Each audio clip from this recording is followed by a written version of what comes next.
महर्षिदेभ्यः। जय श्री महावीराय नमः। जय श्री परम्पराचार्य गुरुवे नमः। जय श्री उमा स्वामी गुरुवे नमः। जय श्री शांति सागर गुरुवे नमः। जय श्री विद्यानंद गुरुवे नमः। मोक्ष मार्गस्य नेतारं वेत्तारं कर्म भूभृतां ज्ञातारं विश्वतत्त्वानां वन्दे तद्गुणलब्धये। मंगलं भगवान् वीरो मंगलं गौतमो गणी मंगलं कुंदकुंदार्यो जैन धर्मोस्तु मंगलम। हम सभी लोग तत्वार्थ सूत्र में 7वां अधिकार आश्रव तत्व नाम का अधिकार समझ रहे थे, जिसमें शुभ आश्रव के कारण देख रहे थे। कल अपन ने देखा था कि जो व्रती है वो शल्य रहित होता है। व्रती को किस बात की सल, क्या है उसके पास सल? उसने तो सब कुछ छोड़ दिया। एक श्रावक है वो भी व्रती बन जाए तो उसके पास भी सल नहीं होना चाहिए। विकल्प और सल में बहुत अंतर है। गृहस्थी का विकल्प होना, अजीब का कैसे चले, जीवन कैसे चले, बच्चों का कैसे होगा, परिवार का क्या होगा, व्यापार का, इस प्रकार का ये विकल्प है, वो तो ठीक है। लेकिन सल जो है एक अलग चीज़ है। सल ऐसी है जो से अंदर बाण छिद जाए तो उसका जो पीड़ा है वो बनी रहती है, कष्ट देता है, कांटे की तरह चुभता रहे प्रति समय, ऐसा वह सल होती है। तो अपन ने कल देखा था यहाँ पर माया सल, यहाँ देखा था मिथ्यात्व सल। मिथ्यात्व सल की आज थोड़ी और बात करते हैं। अकलंक देव राजवार्तिक में कहते हैं अतत्व श्रद्धान जो है वो मिथ्यात्व सल है। अतत्व श्रद्धान, जहाँ पर वस्तु स्वरूप का सही श्रद्धान नहीं होगा वहाँ पर शल्य बनी रहेगी। कैसे बनी रहती है? मिथ्यात्व नाम की ये शल्य, जैसे परमात्मा हमें सुख देने वाला है, परमात्मा हमें दुख देने वाला है, भगवान ही हमें बनाएगा और भगवान ही हमें मिटाएगा। इसलिए भगवान के दर्शन, भगवान को मनाना, भगवान को प्रसन्न करना आदि में वह व्यक्ति लगा हुआ है। ये निश्चल नहीं हो पा रहा क्योंकि उसने अपना जीवन जो है परमात्मा के भरोसे छोड़ दिया, क्योंकि वही अब सब कुछ करने वाला है, वही अच्छा और वही बुरा करने वाला है। आज सुख देगा तो सुख ले लूँगा, दुख देगा तो दुख ले लूँगा।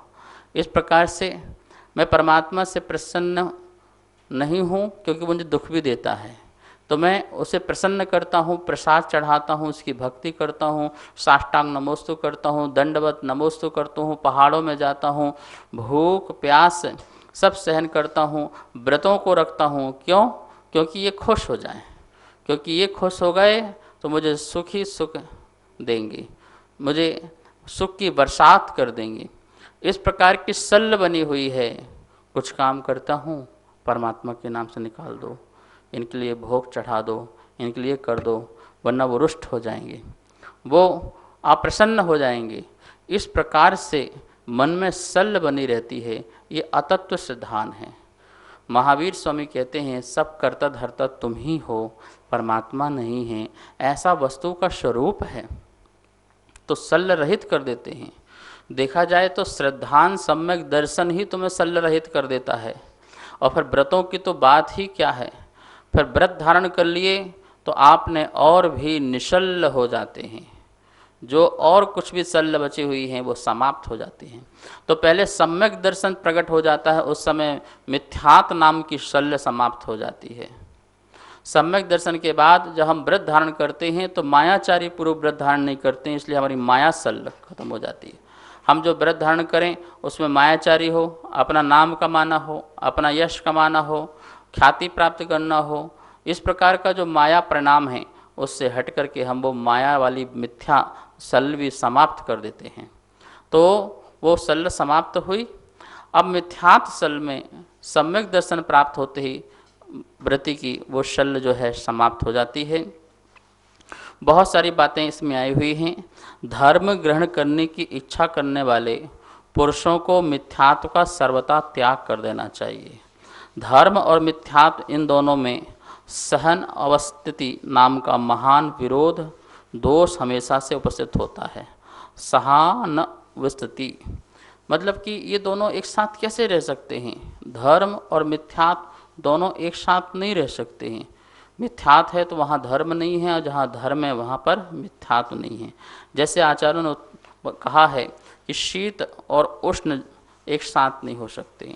सर्प और नेवला, नकुल जो नेवला बोलते हैं, ये एक साथ नहीं रह सकते हैं। इसी प्रकार से धर्म और मिथ्यात्व एक साथ नहीं रह सकता है। चारित्र से रहित ज्ञान, ज्ञान से रहित चारित्र और दर्शन से रहित चारित्र तथा ज्ञान को मुक्ति का हेतु मानना यह मिथ्यात्व है। दर्शन नहीं है, ज्ञान है तो भी मिथ्या, तब भी आपका मोक्ष मार्ग नहीं है। चारित्र है लेकिन श्रद्धान नहीं है तो वो भी मुक्ति का कारण नहीं है।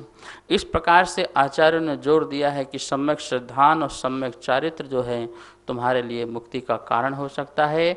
इसलिए तुम्हारे अंदर मैं जगत का करता हूँ, मैं जगत का कुछ कर सकता हूँ, जगत मेरा कुछ कर सकता है, मैं इसको भोग सकता हूँ पर पदार्थ को, इस प्रकार का जो परिणाम है, मैं शरीर हूँ, शरीर मेरा है, परिवार मेरा है, इस प्रकार का जो परिणाम है ये मिथ्यात्व के परिणाम हैं। मैं सुखी हूँ, मैं दुखी हूँ, मैं रंक हूँ, मैं गरीब हूँ, मैं कुरूप है, मैं स्वरूप हूँ, इस प्रकार का जो परिणाम है ये सब परिणाम मिथ्यात्व का परिणाम है। और ये शल्य अंदर से निकल जाए तो निश्चल होकर के व्रतों का पालन हो, कर्मों की निर्जरा होगी। अब तीसरे नंबर में निदान शल्य किसे कहते हैं? विषय भोगों की आकांक्षा, ये निदान शल्य कहलाता है। ऐसा श्लोक वार्तिक में आचार्य विद्यानंद स्वामी ने कहा है। विषय भोग, हमारे पांच इंद्रिय और मन इनके विषय होते हैं, और इन विषयों को भोगने की इच्छा का जो परिणाम है, इनकी जो आकांक्षा है, कामना है, अंदर से भावना है कि मुझे ऐसी चीज़ प्राप्त हो। जैसे आपको कपड़े पसंद है तो मुझे ऐसे ऐसे कपड़े मिलें, मुझे ऐसा घर मिले, ऐसा मकान मिले, ऐसे लोग मिलें, ऐसा भोजन मिले, मैं ऐसे देखना चाहता हूँ मूवी, फिल्म आदि, मैं ऐसे गाने सुनना चाहता हूँ। तो इस प्रकार से विषय भोग बहुत हैं, अनंत हैं, और ऐसे अनंत विषय भोगों को यह जीव भोगने की जो भावना रखता है, प्राप्त करने की इच्छा रखता है, भोगांक्षा से जिसमें या जिसके कारण चित्त नियम से दिया जाता है वह निदान है। भोग की आकांक्षा से जिसमें चित्त दिया जाता है वह नियम से, वह चित्त वाला जीव जो है वो निदान शल्य कहलाता है। ऐसे लोगों की शल्य बनी रहती है। निदान की शल्य कैसे बनी रहती है? धर्म करता है और धर्म की फल की प्राप्ति चाहता है। मैं इसलिए मंदिर आता हूँ, इसलिए पूजा पाठ करता हूँ क्योंकि मैं नरक नहीं जाना चाहता हूँ, मैं स्वर्ग जाना चाहता हूँ, क्योंकि मैंने स्वर्गों के सुखों के बारे में पढ़ा है, जाना है, शास्त्रों से जानना है, लोगों से जानना है। भैया बहुत सुख है वहाँ पर। क्या सुख है? खाना बनाना तो कुछ है ही नहीं है, बस याद करो और अमृत झर जाता है, अप्सराएं मिलती हैं और निधियां अपार पड़ी होती हैं।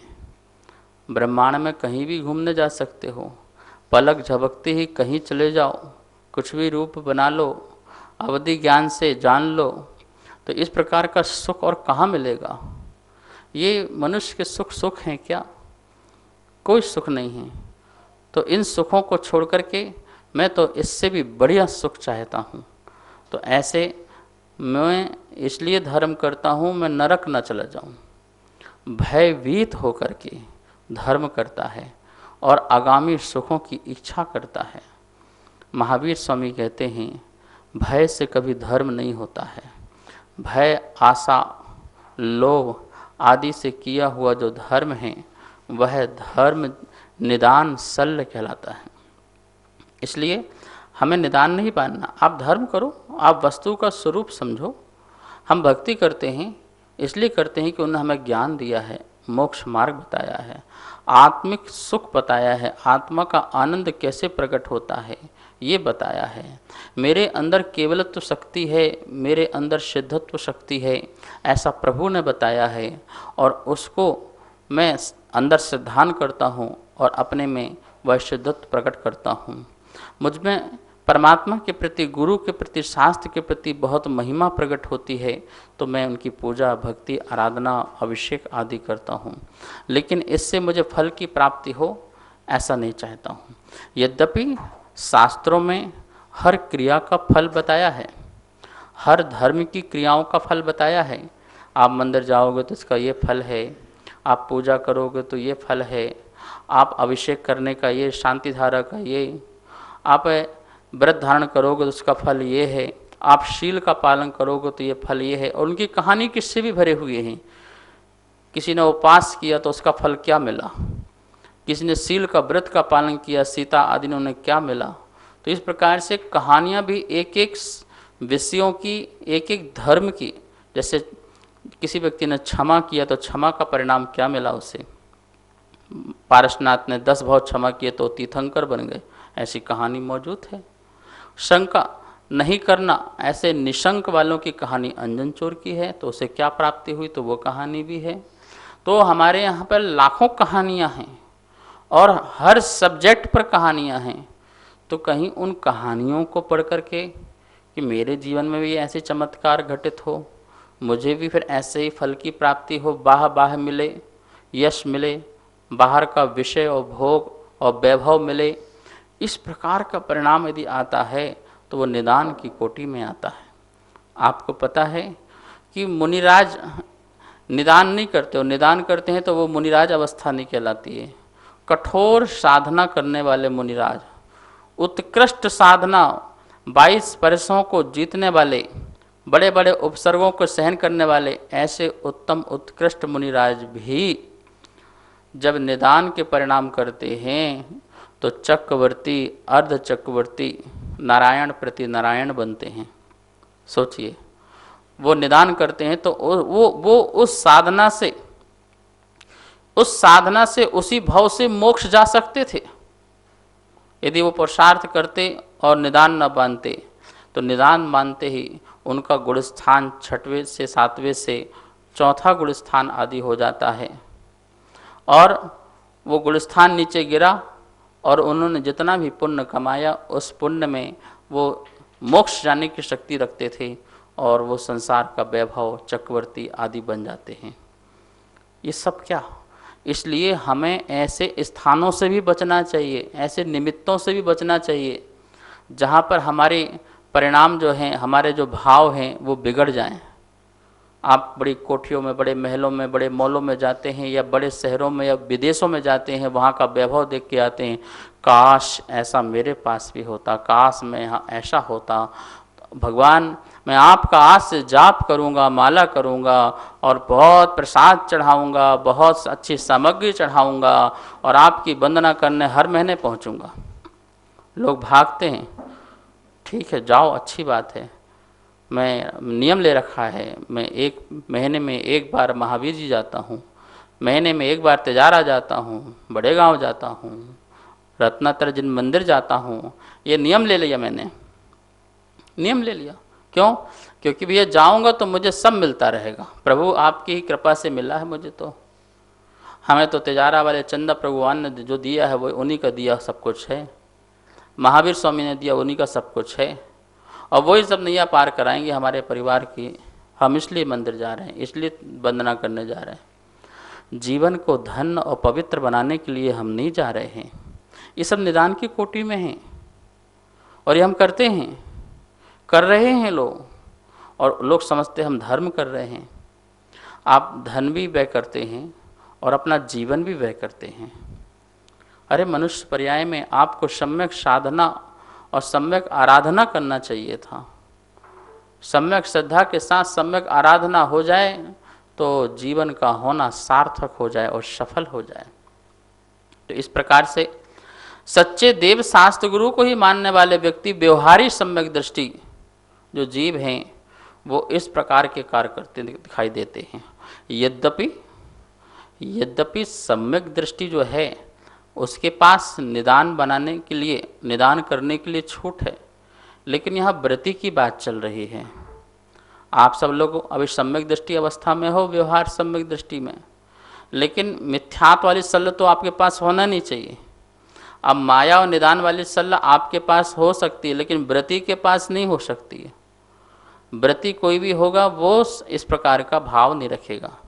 जिन लोगों ने प्रतिमाएं धारण कर ली हैं, एलक छुल्लक बन गए हैं, मुनिराज बन गए हैं, आरिका बन गए हैं, उनकी बात यहाँ पर चल रही है कि वो लोग माया नाम की सल और निदान नाम की सल न करें। निदान तो हो ही नहीं सकता है, और यदि उनके पास निदान के परिणाम आते हैं तो वो शल्यवान जीव कहलाता है। इस प्रकार से बहुत सोचना है, बहुत समझना है। आप सम्यक दृष्टि भी हो तो आपको भी तो व्रति बनना है, आपको भी तो महाव्रति बनना है।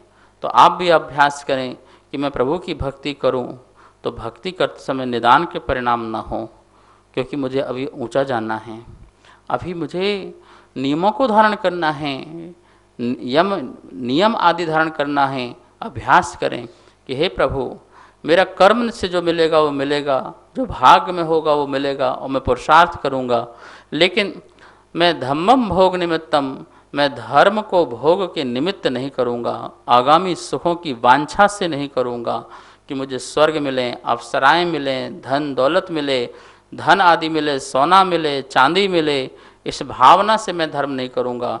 मैं धर्म सिर्फ और सिर्फ कर्मों की निजरा के लिए करूँगा, परिणामों की निर्मलता के लिए करूँगा, आत्मा की विशुद्धि के लिए करूँगा, कसायों के समन के लिए करूँगा, इंद्रियों के दमन के लिए करूँगा। इसके लिए मैं धर्म करूँगा, उपवास करूँगा, व्रत करूँगा, वंदना करूँगा, यात्रा करूँगा। इस भाव से फिर देखना आपके जीवन में मोक्ष मार्ग प्रकट होगा। मोक्ष मार्ग ही प्रकट नहीं होगा, मोक्ष मार्ग का फल भी मिलेगा, अरहंत और सिद्ध की अवस्था भी हमें कभी न कभी जरूर प्राप्त होगी। कभी न कभी शिवंदर स्वामी के समोषण में जाकर के मुनि बनकर के हम भी केवल ज्ञान आदि प्राप्त करेंगे। तो इस प्रकार से निदान सल की बात यहाँ पर आचार्य ने कही कि निर्विकार परम चेतन भावना से उत्पन्न एक परम आनंद स्वरूप सुख अमृत रूप रस के स्वाद को प्राप्त ना करता हुआ यह जीव देखे, सुने और अनुभव में आए हुए भोगों में जो निरंतर चित्त को देता है वह निदान सल कहलाता है। अपना सुख अमृत, सुख रूपी अमृत रस का स्वाद ना लेकर के उससे विपरीत विलक्षण वह जो उसने देखा है, देख रहा है, सुना है, यह अनुभव किया है, ऐसे इंद्रिय विषयों के सुखों को वह निरंतर चित्त में अपने लगाता है या चित्त को देता है।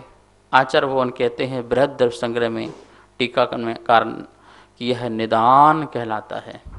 यह निदान क्योंकि तुमने अपने स्वभाव से हटकर के विभाव में जा रहे हो, तो ऐसा निदान का परिणाम नहीं करना है। नमोस्तु आचार्य श्री। मेरे दुखों का क्षय हो, मेरे कर्मों का क्षय हो तथा मोक्ष की प्राप्ति हो, ये इस प्रकार के भाव आए तो ये भी निदान शल्य की कोटि में आते हैं क्या? भगवती आराधना में आचार्य शिवकोटि स्वामी ने निदान के 3 प्रकार के भेद किए हैं, प्रशस्त निदान, अप्रशस्त निदान और भोगकृत निदान।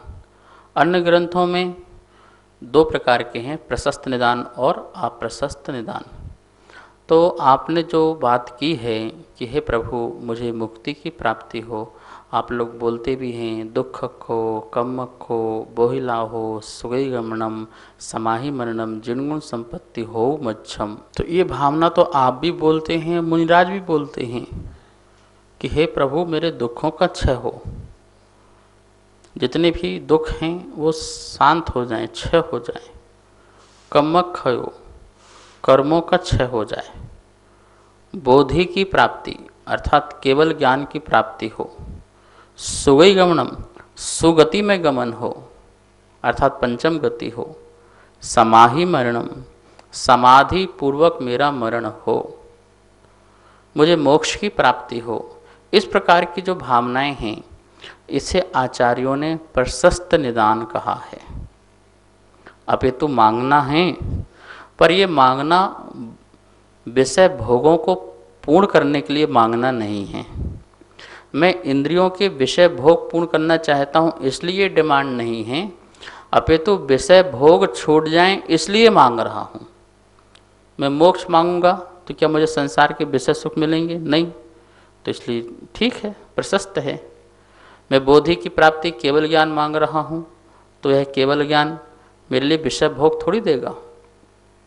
समाधि मरण मांग रहा हूँ तो समाधि मरण क्या है? समस्त इच्छाओं को शांत करना ही समाधि मरण है।